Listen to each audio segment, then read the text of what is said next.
Ideologi dan realitas politik berbeda. Ideologinya anti pemerintah, anti Bung Karno. Tapi dia punya mazhab Bung Karno ini kan unik. Bilang itu tidak Soekarnois, tetapi tiba-tiba dia bermazhab Bung Karno. Nah itu gimana tuh? Sekarang dia bilang katanya mengikuti kurikulum Kemenak. Oke. Apakah Kemenak mengajarkan sholat seperti Al Zaitun? Enggak. Juga kerosalan tadi. Mereka dengan dosa bisa ditebus. Nggak boleh pacaran, nggak boleh berzina. Kalau nggak punya duit. Kalau punya duit bisa dilakukan. Enak. Menurut kami, hubungan NU dan Al Zaitun itu seharusnya sudah bisa menghasilkan fatwa buat MUI. Ya. Bilang ini jahat sekali. Makanya NI kita sebut negara impian iblis, saya bilang, karena kita saking gudegnya ya kan. Saya bilang Panji Gumilang itu dajjal akhir zaman, negara impian iblis. Perkenalkan saya kuasa hukum dari Santri ya. Yang pertama Sini, Pak. melaporkan kepada yang dilaporkan adalah si Ken Setiawan dan Heri Pras terkait dengan di dalam proses pada tanggal 22 Mei membuat pernyataan bahwa dosa bisa ditebus yang pada pokoknya santri Al Zaitun bisa berzina, melakukan zina, bisa melakukan pacaran apabila ada uang 2 juta, dosanya bisa ditebus. Ini pernyataan tidak benar. Pernyataan yang tidak benar, bohong, ya kan?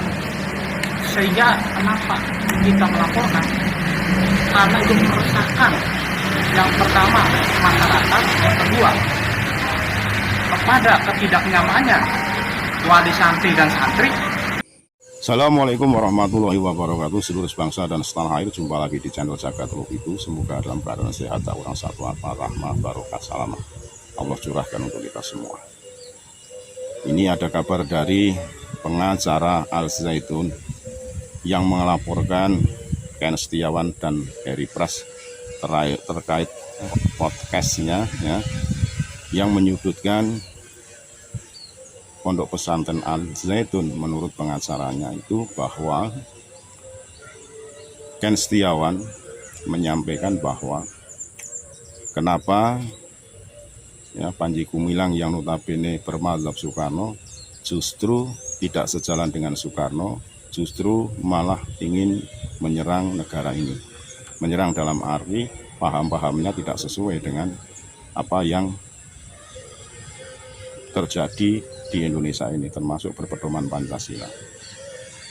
Terkait dengan santriwati yang berhubungan terlalu bebas, berzina dan lain sebagainya bila ada duit dan membayar uang. Nah ini juga disampaikan oleh Heri Pras dan Ken Setiawan.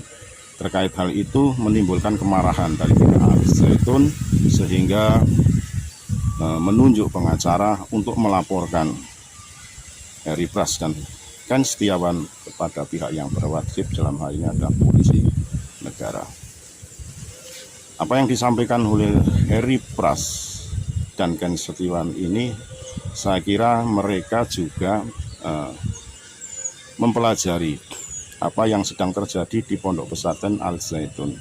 Karena di Pondok Al Zaitun sendiri selalu tertutup, dan Ken Setiawan sendiri adalah ex atau boleh alumni Pondok Pesantren itu justru sebagai pengurus di dalamnya, tahu persis lah keberadaannya, bagaimana tahu situasi belajar mengajar di Al Zaitun, kurikulumnya, sehingga bisa memberikan komentar statement seperti itu.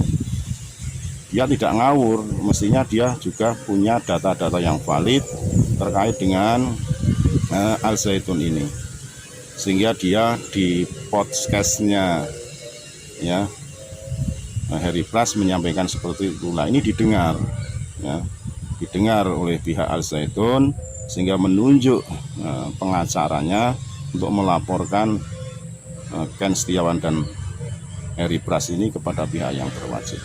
Nah semoga saja ini Heri Pras dan Ken Setiawan itu punya data-data valid lah, nanti bisa untuk menjadi sanggahan, bantahan terkait dengan laporan tersebut. Karena kalau tidak ya juga ini akan menjadi bumerang ya buat Ken Setiawan dan Heri Pras, karena sekarang kan juga dikit-dikit dilaporkan, dikit-dikit nanti bermasalah dengan hukum. Nah ini juga harus hati-hati dari kreator-kreator YouTuber ini untuk memberikan statement atau komentarnya yang istilahnya berdasarkan data-data yang memang valid dan itu juga bisa dipertanggungjawabkan. Dan semoga saja ini apa yang disampaikan oleh Ken Setiawan dan Heri Pras ini juga sudah disaring dan betul-betul ini data-datanya valid, sehingga nanti seandainya dipanggil oleh pihak berwajib punya data dan punya bentuk tulisan untuk menyanggah apa yang menjadi laporan daripada pengacaranya Al Zaitun, sehingga terbuka semua bagaimana perjalanan Pondok Pesantren Al Zaitun ini yang saat ini masih menjadi polemik di masyarakat, terutama di warga negara Indonesia. Saya kira itu. Sekali lagi mohon maaf. NKRI Nusantara Milik. Assalamualaikum warahmatullahi wabarakatuh.